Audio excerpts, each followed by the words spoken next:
오늘 주시는 말씀은 마태복음 5장 6절 말씀입니다.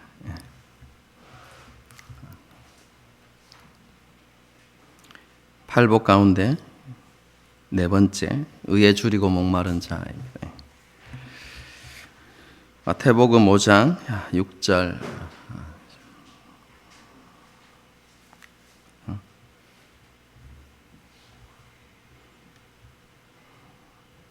다 같이 한 목소리로 하나님의 말씀을 읽도록 하겠습니다. 의에 줄이고 목마른 자는 복이 있나니 그들이 배부를 것임이요. 아멘. 예수님께서는요, 산상수훈을 통해서 예수님을 주님으로 고백하고 따르는 제자들은 어떤 사람이 되어야 하는가, 그리고 이 세상에서 어떤 삶을 살아가야 하는지를 가르쳐 주십니다. 이 산상수훈 가운데서 특히 팔복의 메시지는 제자들이 어떤 사람이 되어야 하는가에 대해서 초점을 맞추고 있는데요. 지난주에 말씀드린 것처럼 제자들의 내면적 특성에 대해서 초점을 맞추고 있다, 이렇게 생각하시면 되겠습니다. 그리고 그러한 내면적 특성을 가진 제자들이 하나님께서 인정하시는 사람들로서 참으로 행복한 사람이다라는 것을 팔복이 우리에게 말씀해 주고 있습니다.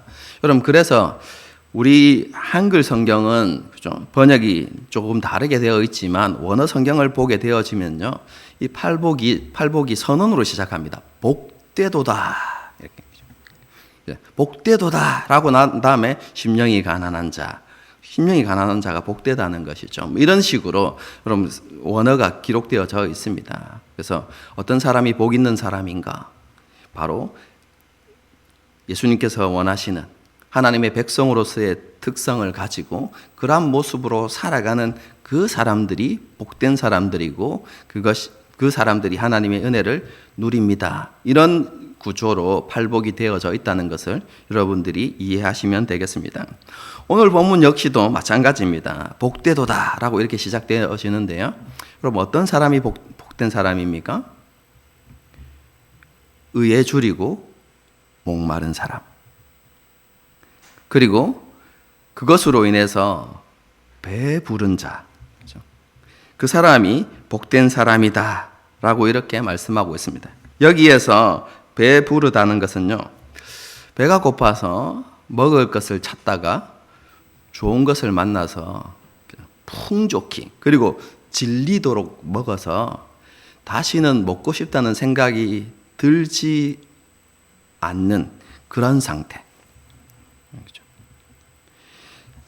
먹을 것이 너무 많아가지고 그냥 마음껏 먹은 상태, 이게 아니라 먹을 것이 없는, 그렇죠? 그런 상황 가운데서 먹을 것을 찾아다니다가 좋은 것을 만나서 정말로 실컷, 그리고 질리도록 먹어서 더 이상 먹고 싶다는 생각이 들지 않는 만큼의 그런 만족한 상태를 가리키는 단어입니다. 목자가 양들을 푸른 초장으로 이끌어가서 먹이를 먹이죠. 양들이 먹을 만큼 먹어서 포만감에, 그렇죠, 그냥 그 풀밭에 쉬고 있는 그런 상황을 떠올리시면 되겠습니다. 여러분, 그것이 배부르다가 주는 이미지입니다. 여러분, 이런 의미에서 의에 줄이고 목마른 자가 누리는 배부름은 하나님의 다스림, 하나님의 공급하심, 하나님의 보호하심 아래서 누리는 참된 만족을 이렇게 표현하는 것이다, 이렇게 생각하시면 되겠습니다. 하나님의 날개 아래서 누리게 되는 쉼, 그리고 그 쉼 가운데 있는 참된 만족을 누린다라고 이렇게 이야기하는 것이죠. 어떤 사람이요? 의에 줄이고 목마른 사람이 바로 그런 하나님이 주시는 만족, 하나님이 주시는 그 부요함을 누리게 될 것이다 라고 말하는 것이 6절의 말씀입니다. 세상이 주는 것도 잠깐 동안의 만족이 있죠. 하지만 그 만족은 영원하지 않습니다. 세상에 속한 것은 우리에게 영원한 만족을 줄 수가 없습니다. 시대와 상황과 환경에 따라 변하지 않는 그런 영원한 만족은 하늘로부터 임하는 것이죠. 하나님께서 주시는 것이야말로 참으로 영원한 만족이다, 이렇게 말할 수 있습니다. 예수님께서 약속하신 평안을 생각해 보시면 되죠. 예수님께서 십자가 죽음을 앞두고 제자들에게 말씀하시죠. 너희가 내 안에 거하게 되어지면 너희는 평안을 누리게 될 것인데, 그 평안은 세상이 알 수도 없고 세상이 경험하지도 못했고 그리고 세상이 줄 수도 없는 그런 평안이다라고 이렇게 말씀하시죠. 여러분, 하나님의 만족도 같은 개념입니다. 세상이 알 수도 없고 세상이 경험해 보지 못했던 그런 만족감, 참된 만족감, 그리고 영원한 만족감이죠. 그것을 하나님께서 주시겠다고 약속하고 있습니다. 다시 묻겠습니다. 어떤 사람에게요? 의에 줄이고 목마른 사람에게 그런 만족을 주시겠다고 약속하시는 것이죠. 여러분, 그렇다면 의에 줄이고 목마르다라는 것은 무엇을 의미할까요? 여러분, 이것은 크게 세 가지 측면으로 생각해 볼 수 있습니다. 첫 번째는요, 하나님의 의를 사모하는 것입니다. 하나님의 의를 사모한다는 것의 가장 기본적인 의미는요, 예수 그리스도로 말미암아 우리에게 주어지는, 혹은 예수 그리스도로 말미암아 덧입게 되어지는 의를 사모한다. 여러분, 그것이 기본적인 개념입니다. 로마서에서 말씀하고 있는 것처럼 사람은 자신의 힘과 노력만으로는 하나님께서 요구하시는 의에 이를 수 없습니다. 모든 사람이 죄를 범하였음에 하나님의 영광에 이르지 못하더니 하나님께서 요구하시는 그 영광에 이를 수 없다는 것이죠. 쉽게 이야기하면 이 세상에 속한 사람이라면 그 사람이 누구든지 자신을 스스로 구원할 수 있는 그런 존재는 없다는 것이죠. 구원은 오직 하나님의 은혜로 이루어지는 것입니다. 우리가 하나님께서 요구하시는 의의 수준에 이르게 되어지는 것, 의롭다함을 받게 되어지는 것, 여러분, 그것은 오직 하나님의 은혜로 되는 것입니다. 그리고 예수 그리스도의 그 십자가의 사역을 통해서 우리에게 이루어진 것이죠. 제가 늘 설교하는 것처럼 예수님께서 우리의 죄를 대신해서 그 속에 십자가 위에서 대속적 죽음을 당하시고 부활하셨습니다. 우리가 그것을 믿을 때 예수님의 의가 우리 가운데 덧입혀지는 것이죠. 그 예수님의 그 십자가를 통해서 하나님께서 우리를 의롭다 하시는 것이죠. 여러분, 이것을 칭의라고 이야기한다고 말씀드렸고, 예수님의 의를 덧입는다라고도 표현한다고 제가 자주 말씀드렸죠. 예수님의 죽으심과 부활을 마음으로 믿고 입으로 시인할 때에 이 은혜가 우리에게 주어지는 것입니다. 우리 성도들은 오해하지 않겠지만, 그렇죠? 단순히 지적으로 동의하는 것 이야기하지 않습니다. 구원받는 신앙은 지적인 동의가 아닙니다. 전인격적인 믿음을 이야기하는 것입니다. 정말로 우리가 마음을 다해 그것을 믿고 그리고 입술로 시인하는 것이죠. 여러분, 입술로 시인하는 게 무엇이라고 했습니까? 여러분, 오늘날 그죠? 노방전도에서 예수님을 믿으십시오, 저를 따라서 기도하십시오, 이게 입술의 시인이 아니라고 말씀드렸죠.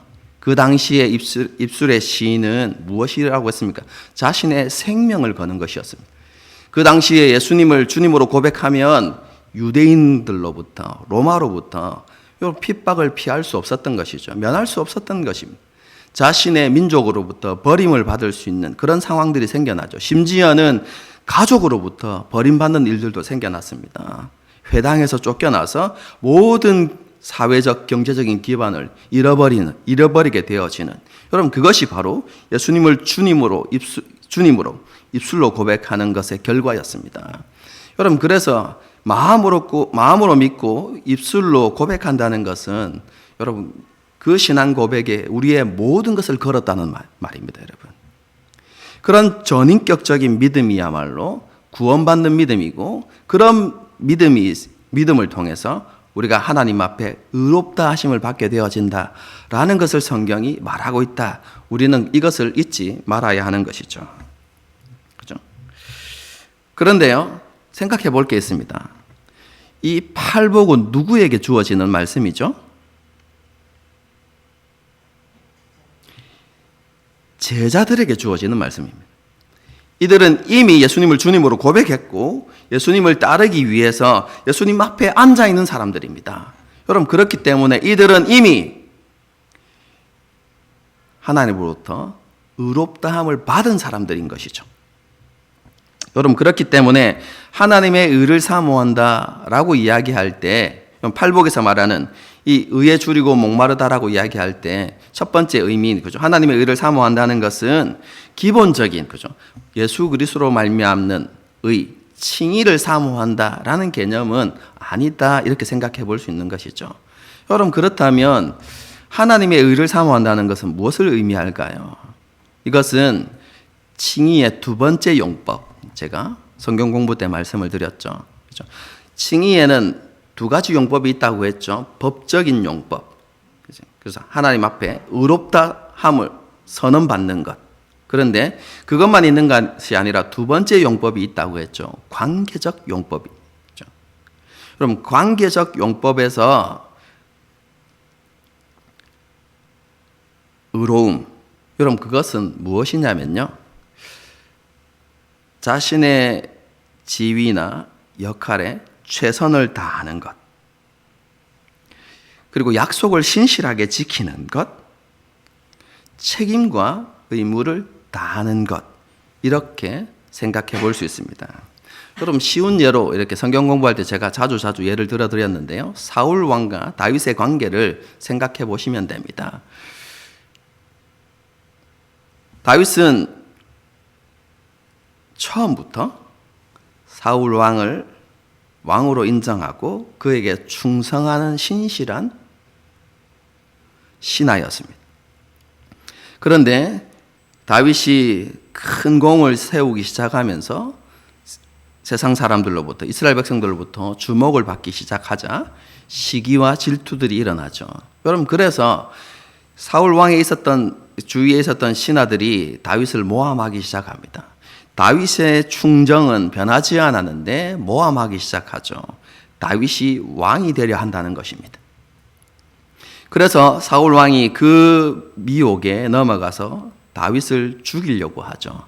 그래서 다윗은 사울 왕의 위협을 피하여서 엔게디 광야로 도망을 가죠. 그리고 그곳의 한 동굴에 숨어 있게 되어집니다. 그때 사울 왕이 발을 가리우기 위해서, 큰 일을 보기 위해서, 그죠? 그 다윗이 숨어 있는 동굴 안으로 들어가게 됩니다. 그때 다윗의 신하였던 압살롬이 이야기하죠. 죽입시다. 두 번 찌를 것도 없습니다. 바로 죽입시다. 이렇게 이야기할 때 다윗이 뭐라고 이야기하죠? 하나님의 기름 부음 받은 자를 내가 해할 수 없다라고 이야기하고 옷자락만 살짝 빼죠.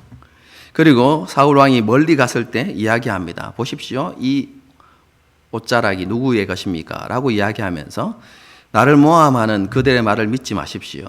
나는 왕을 여전히 왕으로 인정하고 있고 왕에 대한 나의 충정은 변하지 않았습니다. 라는 것을 어필합니다. 여러분, 그때 사울 왕이 이렇게 이야기하죠. 나는 너를 학대하되 너는 나를 선대하니 너는 나보다 의롭도다. 이렇게 이야기합니다. 사울 왕은 왕으로서 자신에게, 그죠? 충성하는 신하를 보호하고 그를 존중해주고 그에게 필요한 모든 것을 제공해야 될 그런 의무와 책임이 있음에도 불구하고 그렇게 하지 못하고 오히려 학대했다는 것입니다. 여러분, 그것은 왕으로서 의롭지 못한 행동입니다. 그런데 다윗은 어떻습니까? 왕의 어떠함과 상관없이 자신은 신하로서 왕을 향한 충정을, 그렇죠?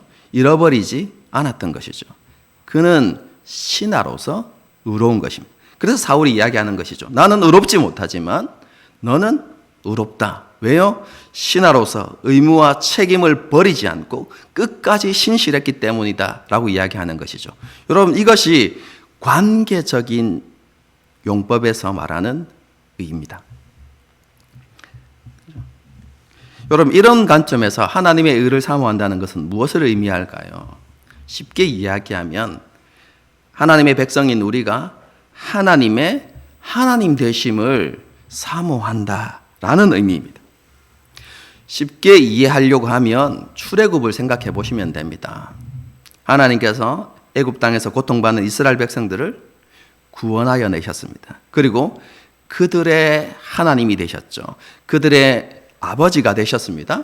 그들의 보호자가 되셨습니다.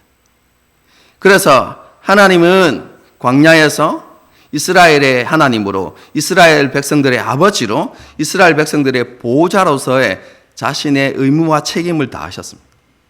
그들에게 만나를 내리시고 메추라기를 공급하시고 모든 위협으로부터 그들을 안전하게 지키시고 원수들의 싸움에서 승리를 주시고 반석에서 물을 내시고 40년이 지났지만 의복과 신발이 헤어지지 아니하였더라. 하나님의 하나님 되심, 아버지 되심이 그 광야 40년 동안 분명히 드러났던 것이죠. 그런 아버지의 일하심을 바라볼 때 이스라엘 백성들은 뭐라고 이야기합니까? 하나님은 의로우십니다. 이렇게 이야기하는 것이죠. 이스라엘 백성들은 하나님의 손길을 사모하고 하나님을 의지하면서 살았습니다. 왜냐하면 그것 외에는 광야에서 살아남을 방법이 없었던 것이죠. 여러분, 이러한 이스라엘 백성들의 모습이 바로 하나님의 의를 사모하는 모습이다. 이렇게 말할 수 있습니다. 이 세상을 우리가 살아가지 않습니까? 그런데 모든 것이 다 변하기 때문에 우리가 신뢰하고 의지할 것이 이 땅에 없습니다. 우리가 의지할 것은 오직 하나님 한 분뿐입니다. 그래서 하나님의 손길을 사모하며 살아가는 것, 그렇죠?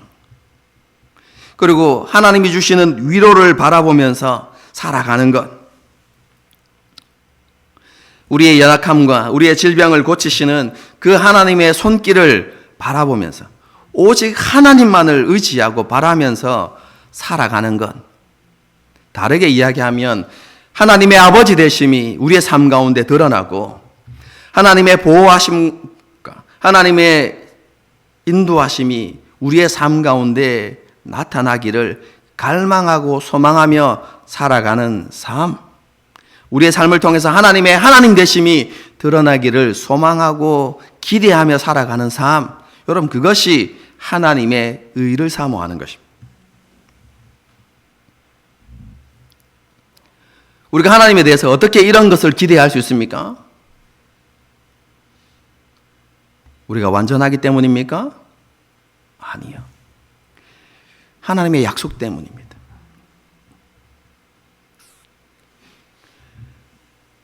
하나님께서 우리를 은혜로 구원해 주셨지만 그 구원으로 끝나는 것이 아니라 우리에게 약속의 말씀을 주셨죠.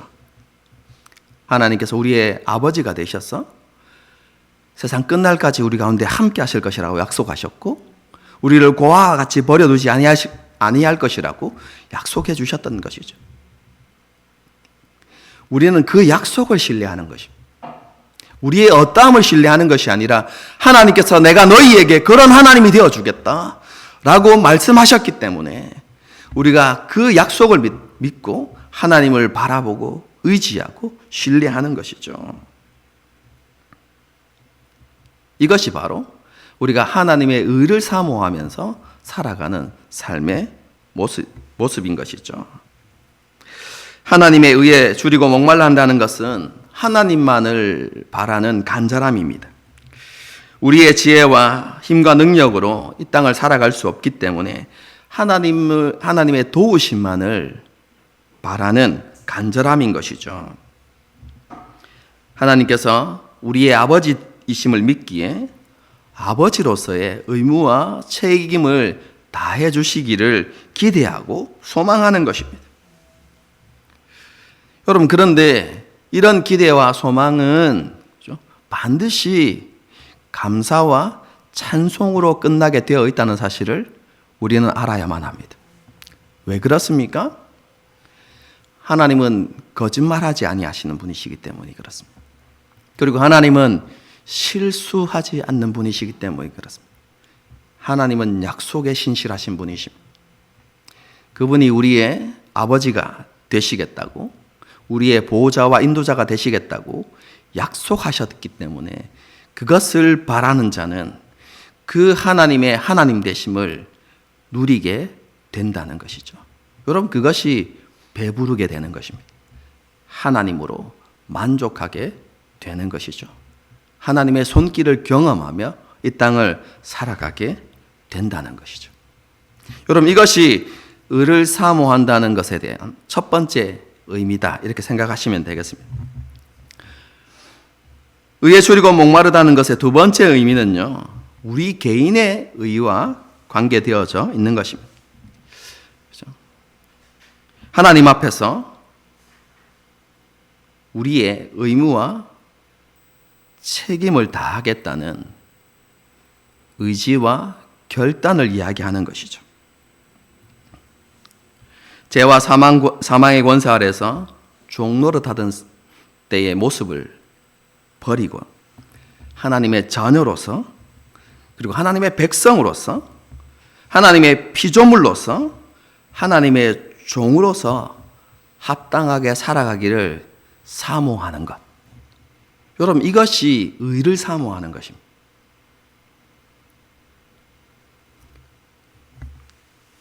스스로 주인의 자리에 앉아서 왕노릇하던 옛 습관을 버리고 예수 그리스도의 주되심을 날마다 고백하면서 하나님의 말씀을 따라 살기를 소망하는 것, 여러분, 간절히 바라고 기대하는 것, 여러분, 이게 의에 줄이고 목마른 모습인 것입니다.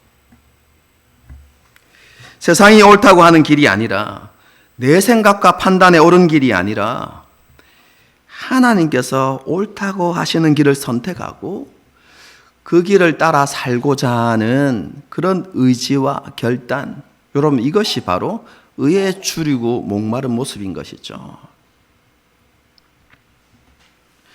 여러분, 이러한 의에 대한 간절함과 사모함은 필연적으로 가난한 마음과 애통함으로 나타날 수밖에 없습니다. 우리가 경험했잖아요.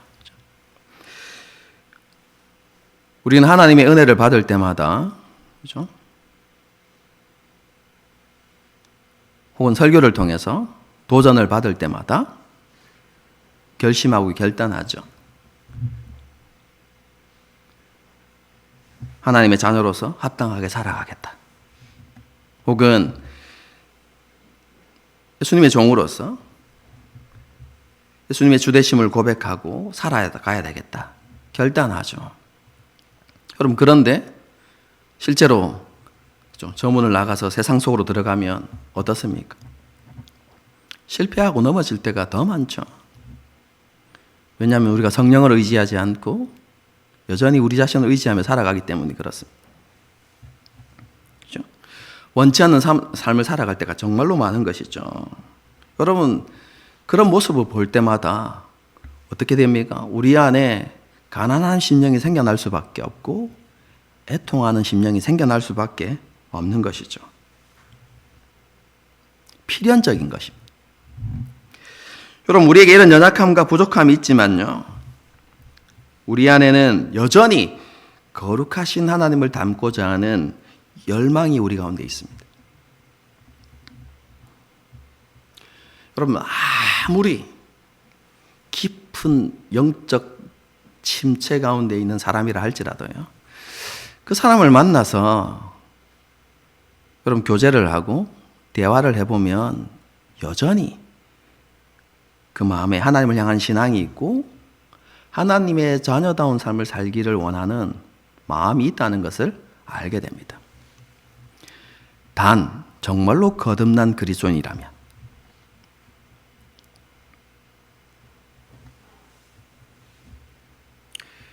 정말로 거듭난 그리스도인은요, 하나님 앞에서 신실한 사람이 되고자 하는 목마름이 있기 마련입니다. 왜 그렇습니까? 우리가 하나님을 따라 의와 진리와 거룩함으로 지음을 받은 새 사람이 되었기 때문에 그렇습니다. 성령으로 말미암아 우리가 거듭났기 때문에 그렇습니다. 거듭나는 순간 하나님의 생명이 우리 안에 거하고 하나님의 의가 우리 안에 거하게 된 것입니다. 이걸 다르게 이야기하면 여러분, 우리 안에 그죠? 하나님 보시기에 합당하게 살고자 하는 마음, 의롭게 살고자 하는 마음은 그죠? 우리 안에 저절로 생겨난 것이 아니라 하나님께서 우리 안에 부어주신 마음이라는 것이죠. 여러분, 그 마음은 그죠? 사라지거나 깨어지는 게 아닙니다, 여러분. 그뿐만 아니라 그죠? 우리 안에 계신 성령께서 뭐하고 계십니까? 우리를 위하여서 날마다 탄식함으로 기도하고 계시죠. 로마서 8장을 보게 되어지면 하늘 보좌 우편에 앉으신 예수님께서도 우리를 위하여 기도하고 계신다고 말씀하고 있습니다. 여러분, 그렇기 때문에 우리의 상황과 상관없이, 우리의 영적인 상태와 상관없이 우리 안에 그렇죠? 하나님 앞에 신실한 사람이 되고자 하는 열망은 사라지지 않는 것이죠.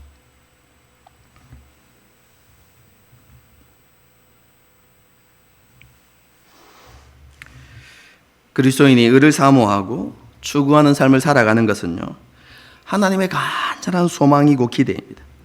그리고 예수님께서 십자가에 못 박히신 이유이기도 합니다.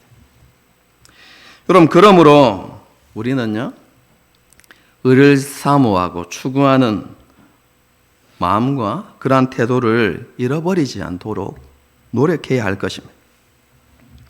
우리가 이런 마음과 소망을 잃어버리지 않고 끝까지 붙들고 하나님을 의지한다면 넘어질 때도 있을 것입니다. 깊은 영적인 수렁에 빠질 때도 있을 것입니다. 여러분, 그럼에도 불구하고 하나님께서 주신 그 마음을 포기하지 않고 그런 상황 가운데서도 여전히 하나님을 붙들고 하나님을 의지하고 여러분, 그렇게 나아간다면 하나님께서 그것을 이루실 것입니다. 하나님의 열심이 그것을 이루는 것입니다.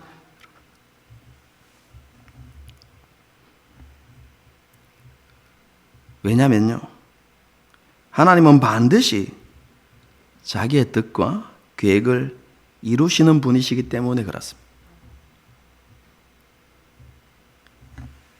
그리고 하나님은 절대로 실수하지 않는 분이시기 때문에 그렇습니다.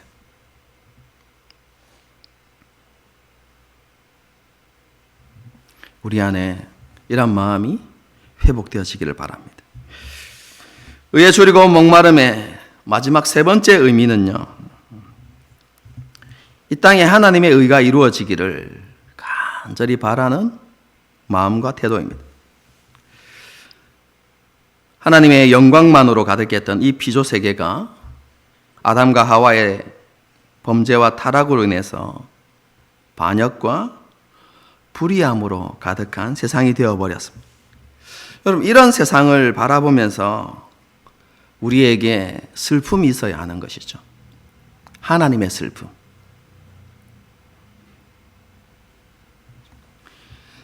그리고 그 하나님의 슬픔으로 이 땅이 다시 하나님의 의로움으로 회복되어지기를 간절히 기대하고 소망하는 마음이 우리 가운데 있어야 하는 것이죠.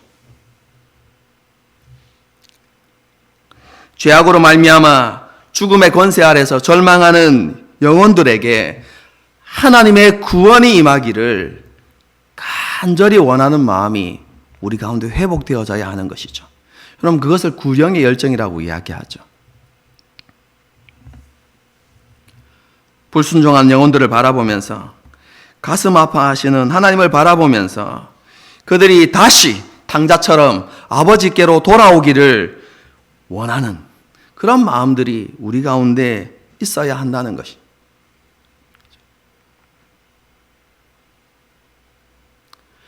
그럼 그리스도인은요, 이 땅의 불의에 대해서 잠잠하면 안 됩니다. 그리스도인은 정치를 이야기하는 것이 아니라 하나님의 의로움을 이야기해야 되는 것입니다.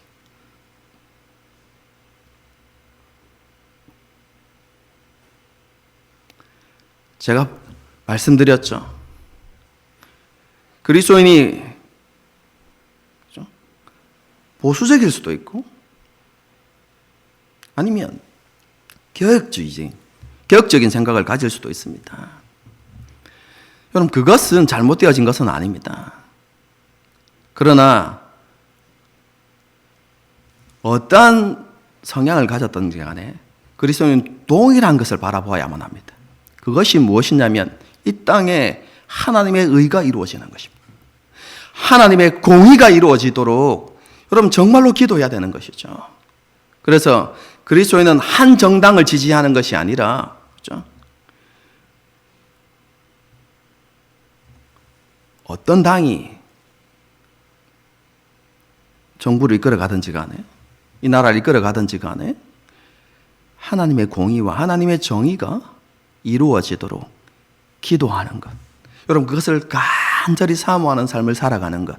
그것을 위해서 우리가 할 수 있는 것을 하는 것. 여러분, 이것이 참된 그리스도인의 모습입니다. 여러분, 그뿐만 아니라 하나님의 공동체인 교회를 향한 하나님 아버지의 간절함도 우리 가운데 회복되어져야만 합니다. 교회가 순결함과 거룩함과 진실함을 회복하도록, 하나님의 영광으로 충만한 교회의 모습이 회복되어지기를 간절히 원하는 마음이 우리 가운데 있어야 하는 것이죠. 다르게 표현하면 교회가 하나님의 의에 대해서 목마르고 주려하는, 여러분, 그런 모습이 회복되어지기를 우리가 간절히 기대하고 소망해야 한다는 것입니다. 여러분, 교회 역사를 잘 돌아보십시오. 교회가요, 하나님의 의, 하나님께서 원하시는 의를 추구하지 않고 다른 것을 추구하고 다른 것을 따라갔을 때 교회에 일어났던 일은 변질과 타락이었습니다. 중세교회를 생각해 보시면 됩니다. 중세교회가 기득권이 되어서 하나님의 의를 쫓아가는 것이 아니라 세속적인 것들을 쫓아갈 때, 여러분, 그 시대가 암흑기였습니다. 교회만 타락하고 변질한 게 아니라요, 그 시대가 암흑기가 된 것이죠. 여러분, 그런데 너무나 안타까운 것은 오늘날 교회의 모습이 중세의 교회의 모습을 닮아 있다는 것입니다. 주님의 교회가 하나님께서 원하시는 그 의를 추구하지 아니하고 다른 것을 더 소망하고 쫓아가기 때문에 그런 것입니다.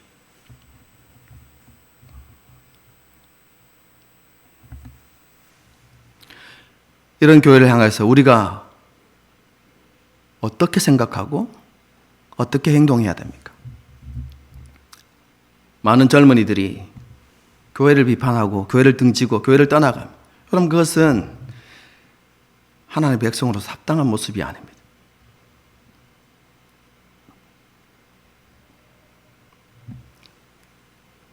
교회의 허물과 아픔을 품어야 하는 것이죠.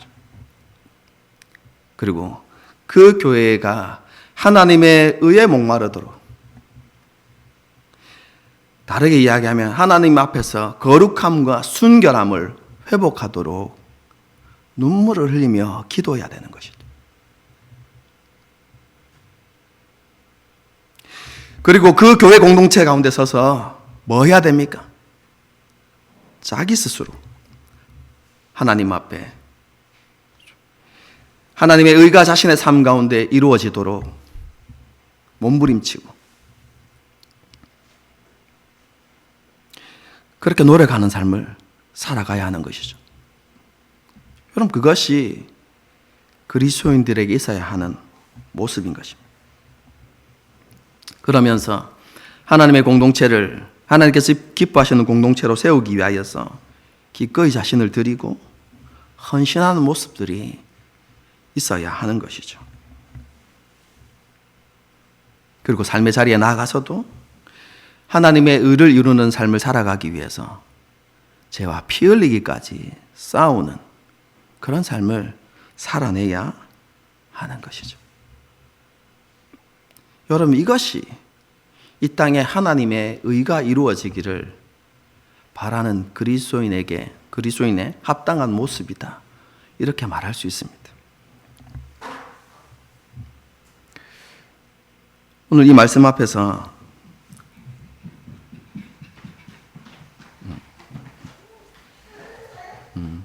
우리 자신들을 한번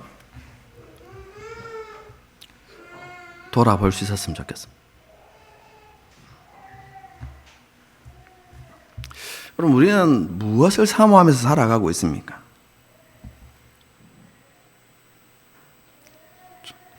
오늘날 우리의 기도 제목은 뭐죠?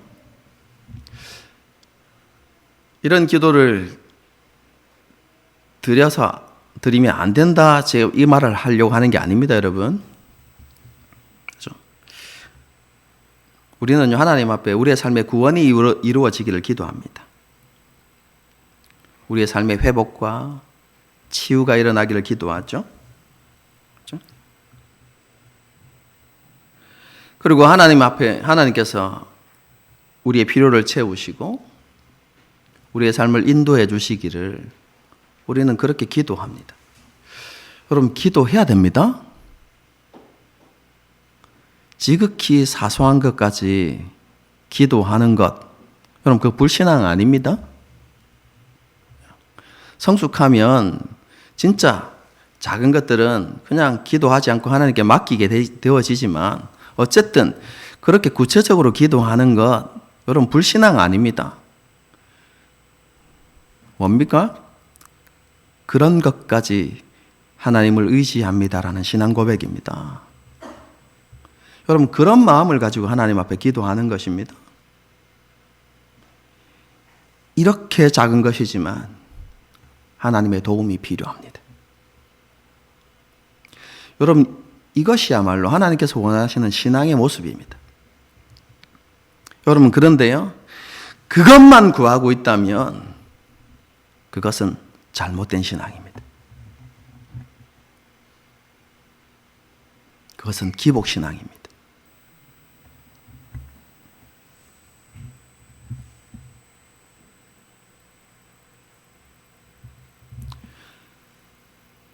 우리의 필요를 하나님의 도움을 구하는 그런 기도의 중심 가운데 의를 사모하는 마음이 있어야만 합니다. 우리의 모습 가운데, 우리의 삶 가운데 하나님의 의가 이루어지기를 기대하고 소망하는 마음들이 동시에 우리 가운데 있어야 하는 것이죠. 그것뿐만 아니라 이 땅에 하나님의 공의가 무너진 것을 보면서 가슴 아파하고 슬퍼하며 기도하는 모습이 우리 가운데 있어야만 하는 것이죠. 여러분, 이 두 가지가 함께 있어야만 합니다. 여러분, 그것이 바로 균형 잡힌 신앙입니다, 여러분. 올바른 신앙이고요.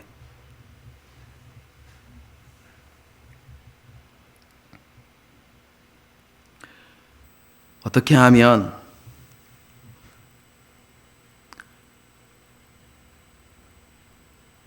이러한 마음을 회복할 수 있을까요? 여러분, 답은 한 가지밖에 없습니다.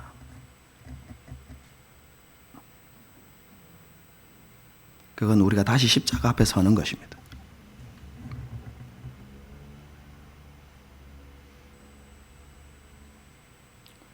그럼 다 안다고 생각하면 안 됩니다, 여러분. 그렇게 생각하는 순간 우리 안에 감사와 감격이 사라지고 우리의 신앙이 화석 같은 신앙이 되어버립니다. 그럼 십자가가 없는 기독교는 기독교가 아닙니다, 여러분.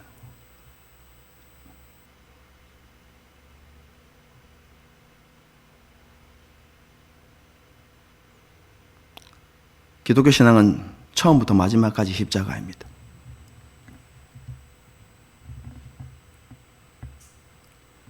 십자가는 하나님의 은혜입니다. 십자가는 하나님의 사랑입니다. 그런데 또 한 가지, 십자가는 하나님의 공의입니다. 십자가는 우리의 구원입니다. 그런데 십자가는 우리의 의무이기도 합니다. 십자가는 우리의 성화이기도 하고 십자가는 우리의 영화이기도 합니다.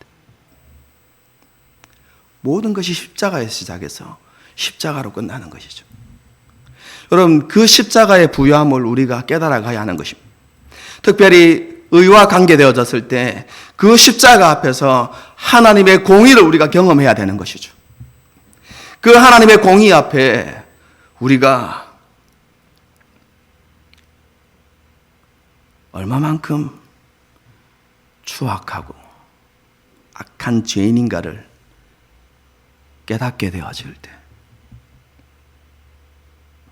그리고 우리의 연약함과 우리의 부족함을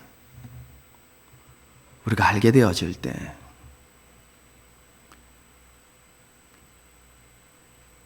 비로소 우리 안에 의에 대한 사모함과 간절함이 생겨나는 것이죠.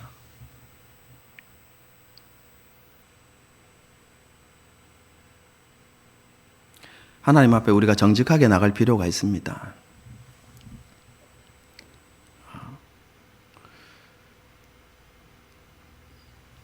저의 경험을 가지고 말씀드리면요, 좀 우리가 스스로 보기에 괜찮은 삶을 살았다고 생각하는 그때에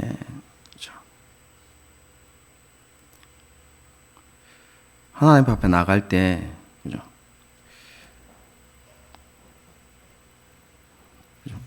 스스로 자부심을 느끼고 그렇게 될 때가 있어요. 스스로 괜찮은 사람인 것처럼. 그런데요,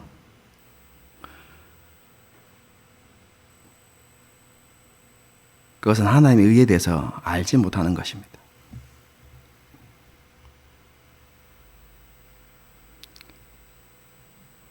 우리의 가장 탁월한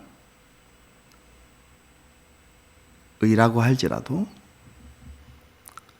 그 의는 하나님 앞에서 누더기와 같다는 사실을 알아야만 합니다. 그래서 하나님의 공의를 알았던 사람들은 자신에게 선한 것이 하나도 없다고 고백합니다. 우리가 하나님 앞에 내세울 의가 하나도 없다라고 고백합니다. 여러분, 하나님 앞에 나아갈 때 벌거벗은 모습으로 나아가야만 합니다.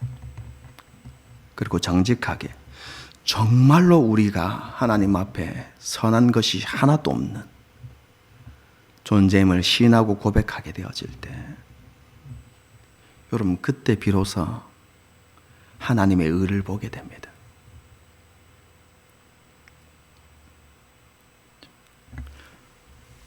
목사님, 너무 어려워요. 어떻게 그렇게 할 수 있어요? 여러분, 어렵지만 쉽습니다. 탕자를 생각하시면 됩니다. 그가 한 거라고는 돌아가는 것이었습니다. 마음을 다해 돌아가면 되는 것입니다. 그것만으로 충분합니다, 여러분.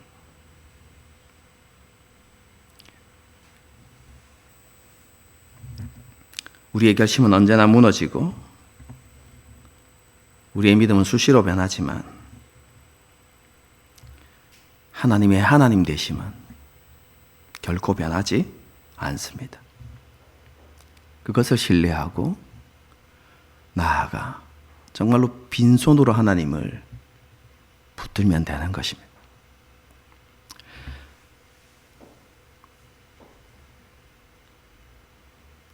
잔소리 같지만 다시 한번 결론을 내립니다. 우리 팔복을 공부하면서요, 회복하십시다. 저도 회복하고 여러분도 회복하고 정말 우리 안에 있어야만 하는, 안이 풍성하게 드러나야만 하는, 그죠? 제자로서의 내면적인 특성들이 우리 가운데서 식어지고 희미해져 가고 있음을 하나님 앞에 솔직하게 고백하고 하나님 앞에서 이 잃어버린 이 마음들을 회복하여서, 그죠? 다시 하나님 앞에 일어서고 다시 믿음을 선택하고 다시 믿음의 길을 걸어가게 되어지는 저와 여러분이 될 수 있기를 주님의 이름으로 축복합니다. 함께 찬양하십시다.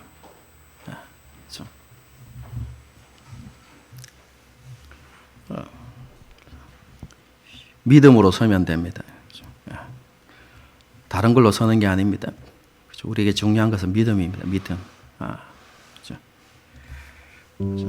하나님에 대한, 하나님의 약속에 대한 믿음, 하나님의 하나님 되심에 대한 믿음. 여러분, 그 믿음이 있다면, 그죠? 하나님의 일하심을 보게 될 것입니다. 우리를 회복시키시는 하나님의 열심을 보게 될 것입니다. 그죠? 여러분, 이 시간에, 그죠? 오늘 말씀을 생각하면서 이 찬양을 하나님께 드리십시다. 하나님의 나라를 가난한 마음으로 바라보기를 원하고, 그죠? 그 나라와 그 뜻을 구하는 그런 사람이 되어지기를, 특별히 이 땅 가운데 하나님의 나라가 임하기를 기대하고 소망하는 그런 삶을 살아가는 우리가 되어지기를, 그죠? 우리가 소망하면서 결단하면서 함께 찬양을 하나님께 드리고, 그리고 결단의 기도를 하나님께 올려드릴 수 있었으면 좋겠습니다. 함께 찬양하시겠습니다.